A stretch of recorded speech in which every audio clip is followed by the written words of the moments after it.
अमृत कथा। समुद्र मंथन कहाँ हुआ था?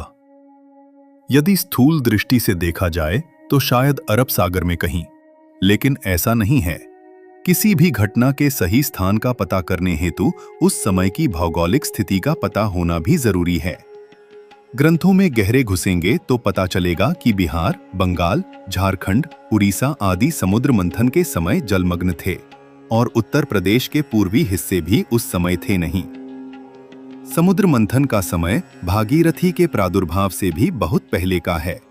उस समय हिमालय से निकलने वाली नदियां बहुत थोड़ी ही भूमि का निर्माण कर पाई थीं। नदियां ही भूमि का निर्माण करती हैं। राष्ट्र के पिता पर्वत हैं तो माता नदियां। अभी भी सबसे प्रसिद्ध डेल्टा सुंदरबन इसी निर्माण का प्रमाण है। कथा है कि जब समुद्र मंथन की बात उठी तो मंदार पर्वत की मथानी तो बना ली गई, कूर्मावतार ने आधार भी दे दिया, लेकिन मथानी की रस्सी कहां से लाएं? उस समय सर्वसम्मति बनी कि हिमालय की कंदराओं में आराम कर रहे नागराज वासुकी से ही यह काम करवाया जा सकता है। उनसे बड़ी रस्सी जैसी कोई वस्तु तीनों लोग और 14 भुवन में नहीं है। अब समस्या थी कि उन्हें लाए कौन? इतने बड़े थे कि लहरिया स्टाइल में रेंगते तो टकराने लगते, इसलिए अधिकतर समय आराम ही करते थे। इस पर कैलाशपति उठे और वासुकी को अपनी कलाई में लपेटकर चल दिए। नागराज को लाकर के भोलेनाथ एक स्थान पर बैठ गए। जब मंथन प्रारंभ हुआ तो नागराज को पीड़ा होने लगी। इधर से देवता खींचें, उधर से असुर खींचें, बीच में मंदराचल चुभे। क्षुब्ध होकर नागराज ने फुफकारना शुरू कर दिया। अब सोचिए कि जिस नाग को एक पर्वत के चारों तरफ लपेट दिया गया, वह कितना बड़ा होगा। नागराज के फुफकारने से समस्त सृष्टि में जहर फैलने लगा। हाहाकार मच गया। एक तरफ तो देवता और असुर भाग खड़े हुए और दूसरी तरह नागराज निढाल होकर फुफकारते रह गए। अब करें तो करें क्या? देवताओं की सभा बिठाई गई। प्रश्न उठा कि इस हलाहल को कौन पिएगा?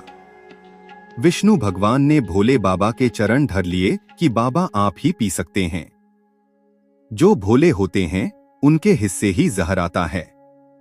बाबा उठे और पहले जहर पिया और फिर वासुकी का उपचार किया। तब तक तो धन्वंतरी निकले भी नहीं थे। उनसे भी पुराने वैद्य हैं, वैद्यनाथ। बाबा ने हलाहल पी तो लिया, लेकिन उसका ताप असह्य हो गया। वहीं एक स्थान देखकर बैठ गए।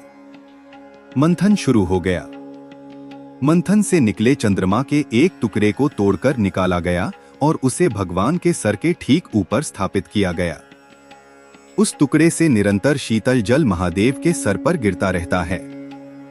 यह क्षेत्र कहाँ है जहां मंथन हुआ था? बिहार के बांका जिले में स्थित मंदार पर्वत के आसपास का क्षेत्र ही मंथन का स्थान है।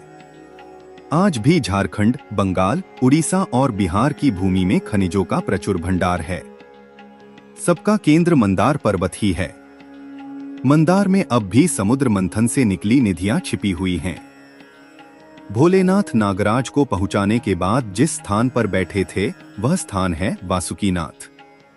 जिस स्थान पर नागराज का उपचार करने व विष ग्रहण करने के बाद बैठे थे वह स्थान है वैद्यनाथ धाम, देवघर में। कहते हैं चांद का वह टुकड़ा जो उनके सर पर लगाया गया था आज भी लगा है और उससे निरंतर जल टपकता रहता है। वह टुकड़ा भोलेनाथ के ठीक ऊपर मंदिर के शिखर के नीचे लगा है। नाम है चंद्रकांत मणि। शिवः अविनाशी च सत्यम शाश्वतम। भगवान शिव ही अविनाशी और शाश्वत है। जयति जयति जय पुण्य सनातन संस्कृति, जयति जयति जय पुण्य भारत भूमि, सदा सुमंगल जय जय श्री राम। हर हर महादेव।